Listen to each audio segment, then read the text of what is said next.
Today, I will teach you how to make a very simple and delicious Chinese-style egg fried rice.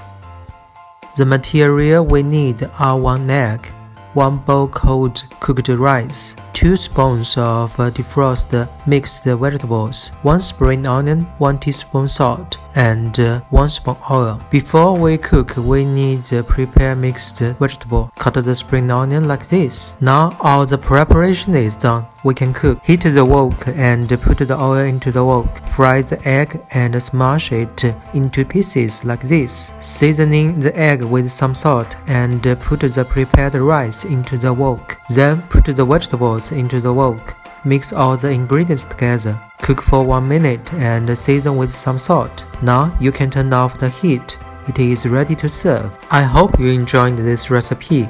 If you want more Asian-inspired recipes, please click subscribe below. Thank you very much for your watching.